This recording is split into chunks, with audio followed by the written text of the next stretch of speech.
Brighton Talk Sex, the sex education we never had at school. You're listening to Brighton Talk Sex. Boundaries are a hugely spoken of subject in current times, not just in the bedroom, but in our daily life. We hear of being able to create boundaries for ourselves in our relationships, in our work life, in our showing up in the world, and how important it is to create some form of knowing what our boundaries are and then being able to communicate them, and also being able to ensure that our boundaries are not crossed over, and communicate that in a non-aggressive, non-violent, and yet in a way that holds strength, so that it is honoured, heard, and respected. I hear very many women in particular not wanting to say no to a partner in fear of hurting their partner's feelings.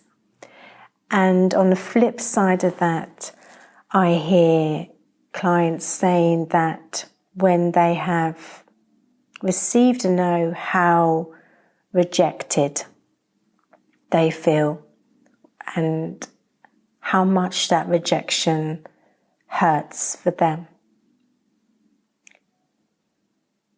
This causes us a huge resistance in saying no, that our no is not recognized as in something that we are not comfortable in offering, in sharing, in giving, in doing, in fear of hurting another. And we place another's feelings of hurt and rejection over our own.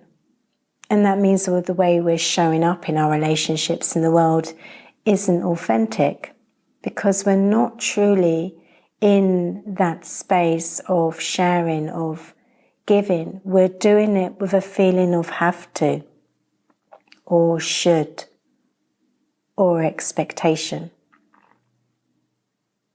A wonderful way to begin to explore our own boundaries, to notice what they are, whether that be in the bedroom or in our workspace, in our daily relationships, are the 3 words yes, no, and pause. When we receive a yes, it's a wonderful thing to receive. It's such a goddamn sexy thing to hear as well. And all that means is noticing within ourselves, being very present to the moment, and noticing in ourselves if we are feeling. And this is important to notice. It's not a thought. Are we feeling a yes? When we are touched here, when we are touched there, are we feeling a full yes to that touch? When we are eating this bite of food, or when we are in this event, in this environment, are we feeling a full yes? And to feel that full yes is exhilarating, is extraordinary, is enlivening, is passionate, is so goddamn delicious. And to hear someone's yes, is enlivening, is passionate, is fiery, is such a gift to know that that someone fully wants this experience with you. It's fully inviting this experience with you. And then on the other hand, the other side of the coin, we have no. And that no is very important because this is our body. It's our home. It's the one place we will live all of our lifetime. And it's really, really essential to be able to feel safe in our own skin and bones, in our own constant home for this lifetime. And if we are jeopardizing our no, we are devaluing ourselves and we are not being authentic with the other by feeling that we cannot say no. So again, this no is a feeling. It's not an immediate thought. It's very important to drop into the field of sensation of the body. And a no means no. To be able to voice that no. Sometimes when we are being touched with another, we're not really sure. We're not really sure if we're feeling a yes and we're not really sure if we're feeling a no. And I found this word actually more powerful than yes or no. And that's pause. And when we say pause, when we ask for a pause, we are just checking in with ourselves. And in that pause, a yes, a full yes may arise, or a full no may arise, so that we can be sure that we are wanting to interact with this touch, interact with this environment. We're really able to take that moment and say, I just need to pause. I'm not really sure what I'm feeling right now. And how empowering that is to be able to take that pause. So we can explore this with a partner. It doesn't necessarily have to be a sexual partner, or it can just be friends exploring, and it of course can be absolutely fully clothed in just exploring touch. So it may be stroking hair, it may be the caress of a hand, it may be a nibble on a finger or a nibble on a toe, it may be a firmer touch, and allowing the person who is receiving the touch to have the time to say yes. And if they say yes, then you can continue with that nibbling, that stroking, that pressure, that caress.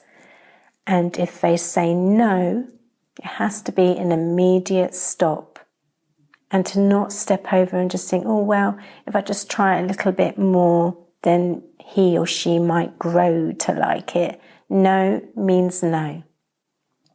And noticing in ourselves the person who is giving the touch, where are we feeling uncomfortable about receiving a no? And it's for us to witness and meet how that no feels in us. That no has been spoken, and it is then our responsibility of how we receive that no. And where is our rejection, our pain, our hurt, our abandonment coming from? Because it is our responsibility and not the responsibility of the person who is saying no. And when in this exercise, when we hear a pause, then we stop also and allow that person the space to drop into their pause and know for themselves whether it's a full yes or a full no. This is a wonderful, wonderful sharing, experimental time to spend with a friend or a lover, and the sheer joy in hearing and receiving someone's yes, and the sheer joy of receiving someone's no, and the respect that builds, and the trust and the communication, and how the relationship alters in being able just to be with someone's pause, to allow that time and space to be with someone's pause, and how then authentically we begin to show up for each other, our environment, and the world around us. You have been listening to Brighton Talk Sex. Audio hosted by Michelle Roberton. For more information, please visit Brighton Talk Sex.